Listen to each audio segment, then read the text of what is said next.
Prêt pour l'impact avec Guillaume Pépi, bonjour. Bonjour. Je suis ravi de vous accueillir. Vous êtes le président du réseau Initiative France, également président du conseil d'administration d'Emeis, l'ex-Orpea. On va démarrer avec ce réseau Initiative France. Alors, on est vraiment au cœur de l'économie française. 2023, par exemple, vous avez financé ou accompagné près de 25 000 entreprises. L'émission, elle s'appelle Smart Impact. La rubrique, c'est Prêt pour l'impact. On parle évidemment d'impact environnemental et sociétal. Est-ce que ces entreprises sont parfois des toutes petites entreprises, des commerçants, etc., que vous financez, ils sont engagés, conscients de ça? Quel rapport ils ont avec cet enjeu? Alors, ce réseau Initiative, c'est 200 associations qui sont partout en France, donc c'est gratuit, qui aident chacun ou chacune à créer sa boîte. Ouais. Le gros changement, c'est qu'effectivement, avant, on créait sa boîte pour gagner sa vie. Ouais. Même si, aujourd'hui, on ne le fait pas parce qu'on est au chômage, on le fait parce qu'on a envie de le faire, on a envie de se réaliser. Mais le gros changement, c'est celui que vous dites, c'est-à-dire qu'on veut aussi, aujourd'hui, faire du bien à la société. On regarde les personnes qu'on va embaucher, on regarde l'impact qu'on va avoir positif sur le territoire, par exemple les créations d'emplois, et on regarde son bilan énergétique. Donc la création d'entreprise, elle devient Smart Impact. Ouais. Mais c'est peut-être pas forcément le premier critère, mais ça rentre dans la feuille de route en quelque sorte, c'est ça? Ça bouge vite, ça oui. bouge vite. C'est-à-dire qu'aujourd'hui, il y a 7 porteurs de projets, c'est-à-dire 7 futurs entrepreneurs sur 10, qui disent « je mets l'impact au même niveau que l'économique ». Donc c'est quand même une petite révolution. Oui. En revanche, concrètement, c'est pas toujours facile. Si vous créez par exemple une scierie dans les Vosges, on a une porteuse de projet qui vient de le faire. Trouver un véhicule électrique qui va être adapté à porter la charge du bois, porter les grumes sur des dizaines et des dizaines de kilomètres, c'est pas évident. Donc, on va dire l'envie, la volonté sont là, mais maintenant, il faut résoudre les problèmes et on a proposé à nos porteurs de projets 2 choses. D'abord des formations qu'on fait avec l'Agence pour les économies d'énergie, l'ADEME, et puis on leur propose aussi une grille, on va dire, d'analyse pour qu'ils puissent passer leur projet au crible de l'environnement, de la transition énergétique, et bref, des aides pour que chacun puisse se dire « je suis aussi fort ». En impact que je suis fort en économie. Oui, et parfois faire le bon choix dès le départ, parce que des fois on fait un choix et puis on se rend compte quelques années après que c'était peut-être pas forcément environnementalement parlant le plus efficient. Il y a notamment ce label qui s'appelle Initiative Remarquable, ça rejoint ces engagements environnementaux ou pas seulement? C'est une façon de dire à ceux qui réussissent un projet formidable, waouh, on a envie de vous aider non seulement à le financer, puisque notre métier c'est de faire des prêts d'honneur à taux zéro, mais on a envie de faire savoir que votre projet existe. Pour prendre un exemple, une jeune femme qui lance un projet pour faire des bonnets de soutien-gorge différenciés selon la taille de la poitrine, sein gauche, sein droit, qui concerne un nombre énorme de femmes. Ça n'existait pas, c'était un véritable tabou, et aujourd'hui, elle le crée et ça cartonne. Mais des projets de cette nature-là, aussi innovants, c'est vraiment une initiative remarquable. Et alors, je vais juste donner quelques chiffres. Vous l'avez dit, 207 associations locales, 13 coordinations régionales, près de 800 lieux d'accueil, il y a 1180 salariés, plus de 23 000, près de 24 000 experts bénévoles qui notamment mènent ce travail de sensibilisation dont vous nous parliez à l'instant. Vous avez dit un mot très important qui est au cœur d'Initiative France, de ce réseau, c'est le mot prêt d'honneur. Donc là, on va rentrer dans la mécanique. Cette jeune femme qui arrive avec son projet, effectivement, de créer des soutiens-gorge qui permettent de différencier. Elle avait du mal à se financer. Vous faites un premier travail d'étude qui va ensuite rassurer les banques. Comment ça marche? Ce que proposent les 208 associations qui sont partout sur le territoire, c'est 4 choses. C'est d'abord vous aider à solidifier le dossier. Le business plan, le plan de trésorerie, le plan commercial. On va le challenger pour qu'il soit encore plus robuste. La deuxième chose, c'est évidemment de regarder si vous avez, vous, l'apport personnel ou les fonds propres que souvent les banques demandent pour vous prêter de l'argent. Et si vous ne l'avez pas, À ce moment-là, nous, on vient vous proposer un prêt d'honneur, 20 000, 30 000 euros, à la taux personne, zéro, pas à la l'entreprise, personne, ce qui veut dire que votre entreprise ne va pas commencer avec de la dette. Ouais. C'est vous, en quelque sorte, ça remplace les économies que vous n'avez pas forcément pour créer votre entreprise. Et puis on vous propose 2 autres choses, de vous accompagner avec parrain, marraine pendant 1 an, 2 ans, 3 ans, pour que la petite pousse droit et qu'elle se solidifie. Et puis on vous propose de vous mettre dans un réseau local, si vous êtes à La Roche-sur-Yon, si vous êtes à Valence, pour que, avec d'autres chefs d'entreprise, vous trouvez des clients, des fournisseurs, des partenaires, puis des gens avec lesquels vous allez être très solidaire. Et ça veut dire que vous êtes d'une certaine façon partenaire avec les réseaux bancaires, les principaux réseaux bancaires qui sont assez contents que vous fassiez ce premier travail de tamis. Comment je peux comprendre ce lien que vous avez avec les C'est exactement ça. Ouais. C'est-à-dire que les banques nous font confiance. Quand elles voient qu'on a, nous, accordé un prêt d'honneur, dans un comité de prêt où il y a des entrepreneurs locaux qui connaissent bien le terrain, les banques se disent à quoi ça servirait de recommencer l'étude du dossier. Mais c'est pas le travail des banques. C'est pas le même travail parce que la banque, elle va regarder en termes de risque. Ouais. Nous, on va regarder en termes de chance. C'est-à-dire que notre objectif, nous, c'est pas de ne pas prêter. Notre objectif, c'est de prêter. On est un réseau associatif, on est gratuit, on fait des prêts à taux zéro.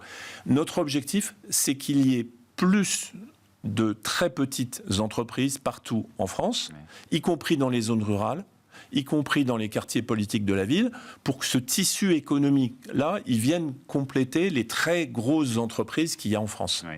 Il y a évidemment un rôle, on le comprend, un rôle sociétal de ce réseau, avec notamment des actions pour aider les femmes à créer leur entreprise, promouvoir l'entrepreneuriat féminin. Qu'est-ce que vous faites de spécifique en la matière ? C'est un des drames de ce pays. On est un pays d'entrepreneurs, la France. C'est super réjouissant. Par rapport à d'autres pays d'Europe, oui, l'Allemagne est moins. Oui, l'Allemagne ou la Suisse, c'est moins entrepreneur. Parce que les Français sont, comme dit l'autre, on n'a pas de pétrole, mais on a des idées. Et on a beaucoup de gens qui disent, mais je vais transformer mon idée en entreprise.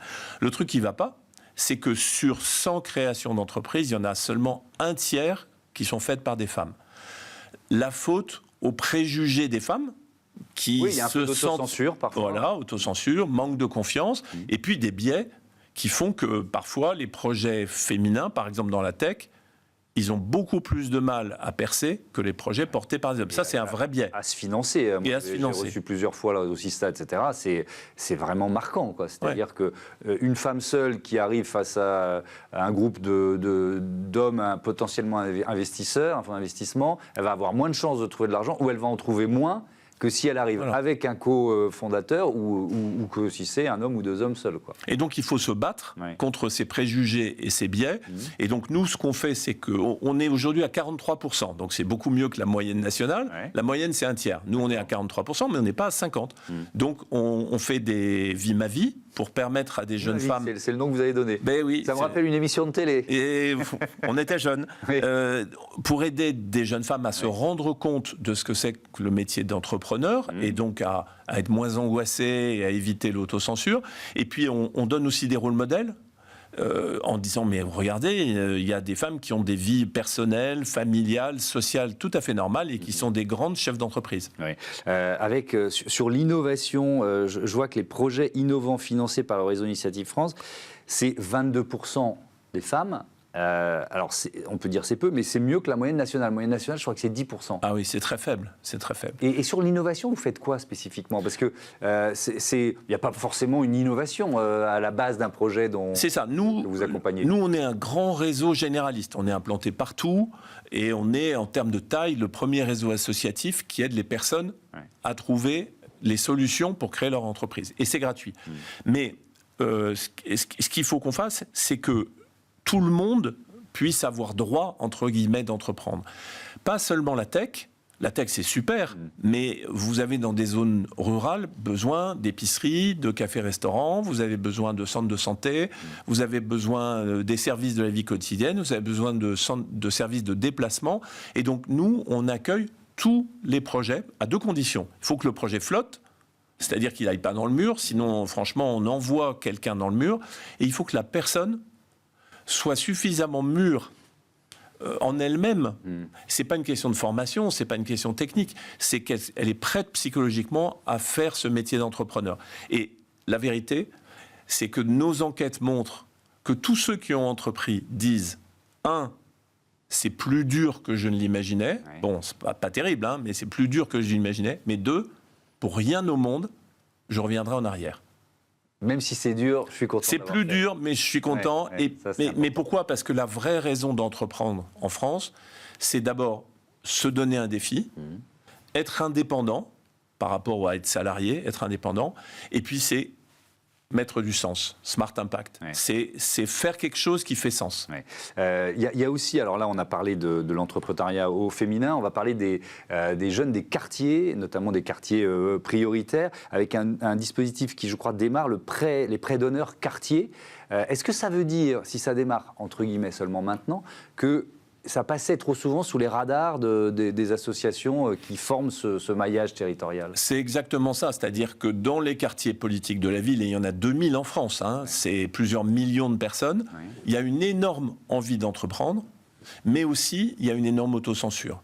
J'ai pas la bonne adresse, j'habite pas le bon quartier, ça va pas le faire, c'est que de la com, on voudra pas de moi, et donc ça va se terminer mal. Et souvent c'est parce que effectivement des portes se sont fermées. Hein. Il y a de l'autocensure. Oui, dans le passé, mais aujourd'hui c'est l'inverse. Ouais. Il y a un plan quartier qui est vraiment très sérieux que mène BPI France avec l'appui de l'État. Et l'idée c'est de proposer 2 choses. D'abord un prêt d'honneur quartier qui va s'ajouter aux autres prêts, ce qui veut dire on va aider davantage les entrepreneurs des quartiers que les autres. Il faut assumer la différence. Ouais. Et la deuxième chose, c'est qu'on propose un accompagnement renforcé, c'est-à-dire qu'on propose d'être encore plus près de l'entrepreneur pendant toutes les semaines, tous les mois où c'est nécessaire. Parce que, par exemple, dans ces quartiers, souvent, il y a une méfiance du monde bancaire. Et quand on est entrepreneur, on ne peut pas ne pas être bancarisé, comme on dit. On ne peut pas avoir de compte en banque. Donc, il faut apprendre, en quelque sorte, à gérer sa banque.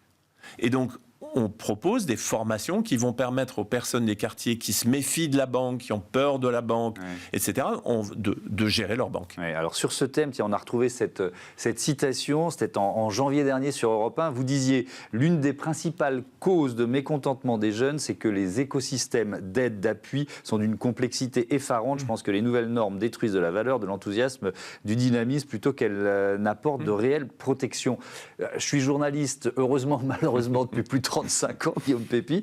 Tous les gouvernements que j'ai vus se succéder nous ont promis un choc de simplification. Pourquoi les normes continuent de s'empiler dans ce pays ? Mais parce que nous, les Français, on adore ça. Et, mais oui, prenez un exemple. Vous avez une maison, où que ça soit. Oui. Vous avez un voisin qui va dire « je vais construire un appentis ou je vais faire un étage de plus ». 95% des Français, je me mets dedans, va se dire « mais comment je peux empêcher mon voisin de faire ?» Et là, vivent les normes. Et là, vivent les normes. Alors, pas vivre pour moi. Moi, c'est l'horreur. Mais si je peux trouver un truc qui dit qu'un appentis de jardin qui fait 3 mètres carrés, il faut un permis de construire, je ne vais pas louper mon voisin. Vous pensez qu'on adore les normes. On ne veut pas, parce qu'en même temps, il y a. Alors là, peut-être, je vais dans un focus vers plutôt les chefs d'entreprise, les créateurs que vous accompagnez. Eux, ils n'arrêtent pas de dire on croule sous les normes, non, et puis notamment en matière environnementale. D'ailleurs, hein. Mais cette fascination pour les normes, elle est dans tous les parlements successifs, les assemblées nationales et Sénats successifs, qui commencent par dire qu'il faut arrêter et qui s'empressent de faire 10 lois, 20 lois, 30 lois, 50 lois. Elle est dans l'administration, où l'administration a appris à faire des normes. Et en fait, ce qu'on n'arrive pas à faire, c'est à changer de mental. C'est-à-dire se dire, à partir d'un certain moment de norme, la norme, en fait, détruit de la valeur. Elle n'en construit pas, elle détruit de la valeur. Elle empêche des initiatives. Et un exemple, une jeune femme qui veut faire du miel, pour ne pas avoir que du miel chinois.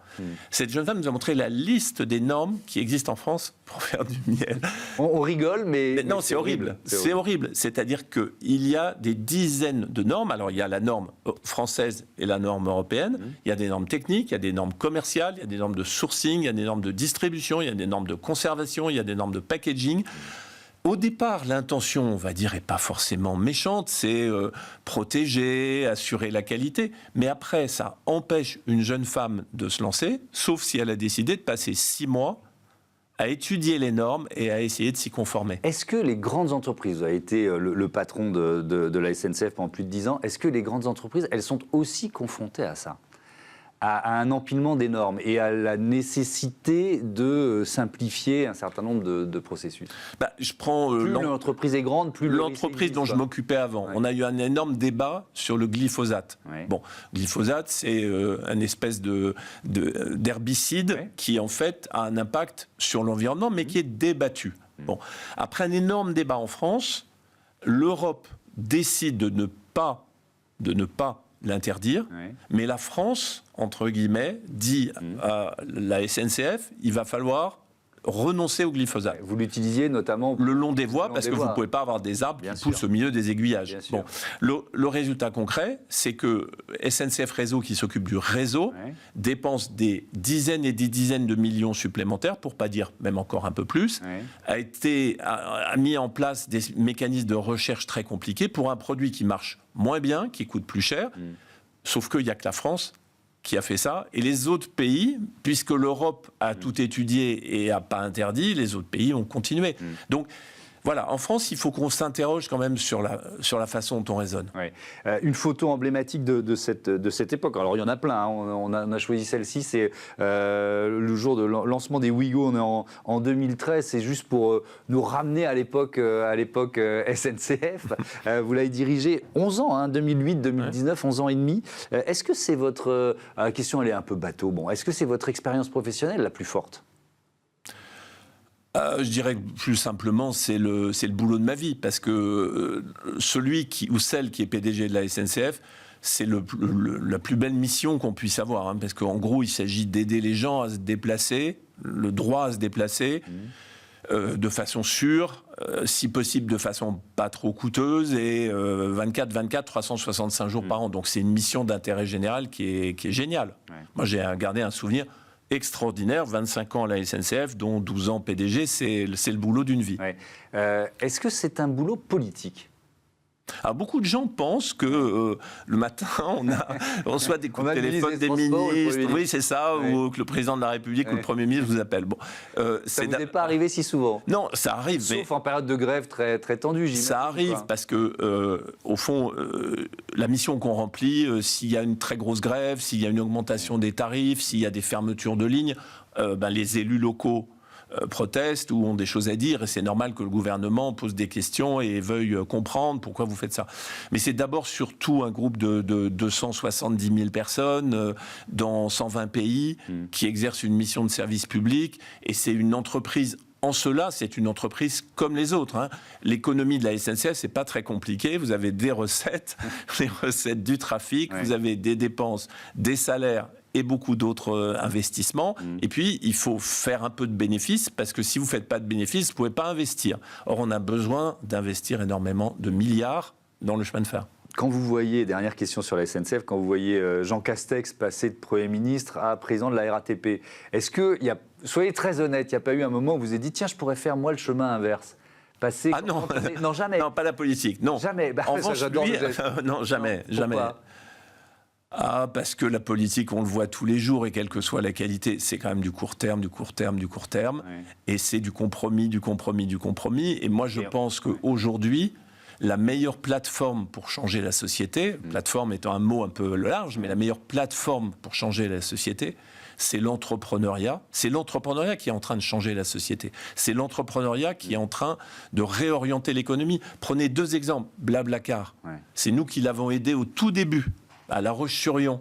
Bon, Blablacar, il a inventé un nouveau mode de transport. Doctolib, il a inventé une simplification et un accès à la médecine comme personne n'avait été capable de l'inventer, et surtout pas l'État.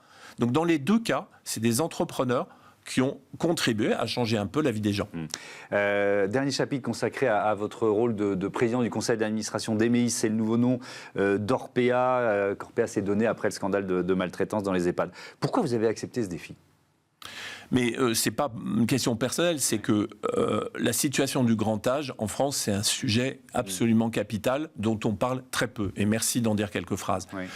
La proportion de personnes de plus de 85 ans, elle va augmenter de moitié d'ici 2030. Parce que les générations qui ont besoin des maisons de retraite, maintenant, c'est les générations qui sont nées en 45, 46, 47, donc des générations du baby-boom, où il y a beaucoup de gens. Bon. Donc, il faut construire.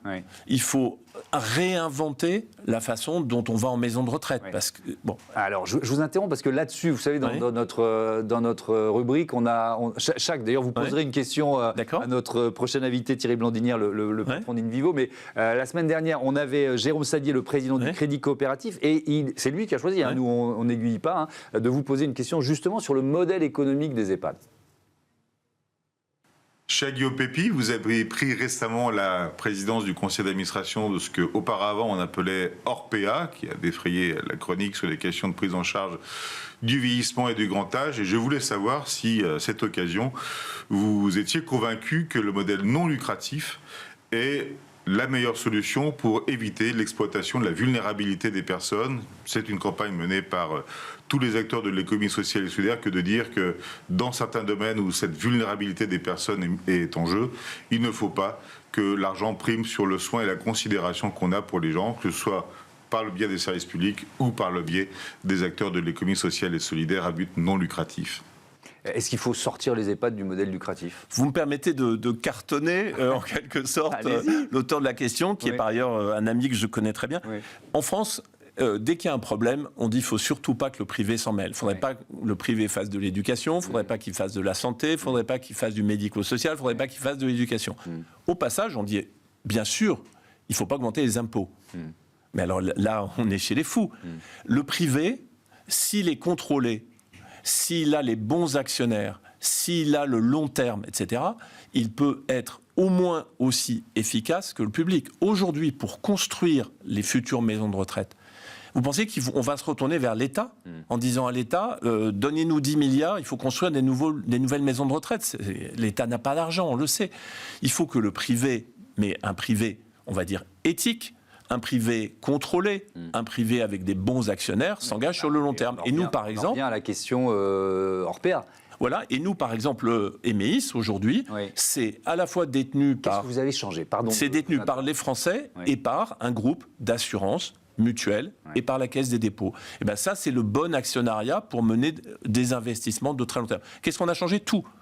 Orpea, c'est le plus grand scandale financier probablement en France de ces 10 dernières années. Il y aura un procès dans quelques années, avec des dirigeants qui ont lourdement fauté, pour pas dire plus, une mauvaise stratégie, des actionnaires qui ne se sont aperçus de rien, et donc on a tout changé, on a changé la stratégie. La stratégie, c'est le service et non pas d'être une société foncière. On a changé les dirigeants. On a un nouveau directeur général qui s'appelle Laurent Guillot, qui est quelqu'un d'exceptionnel, qui a constitué une nouvelle équipe. On a changé le conseil d'administration, tout a changé, et on a même fini par changer le nom de la société. Ouais. Quand on est président du conseil d'administration, votre rôle c'est quoi exactement? Vous êtes quoi, une vigie ou parce que vous n'avez pas vous n'êtes pas le DG, vous n'avez pas les mains dans le... Je ne dirige pas. Un président de conseil d'administration, il fait deux choses. D'abord, il soutient la transformation. C'est une transformation très très difficile. Il y a 1000 établissements en France et en Europe. Il faut arriver à créer un rythme de transformation pour passer un peu tout à la moulinette de ce Emeis nouveau. Et puis la deuxième chose, c'est contrôler. Le mot existe en français, mais il n'est pas beaucoup pratiqué. C'est-à-dire que même si vous avez des dirigeants formidables, le rôle du conseil d'administration, c'est de contrôler.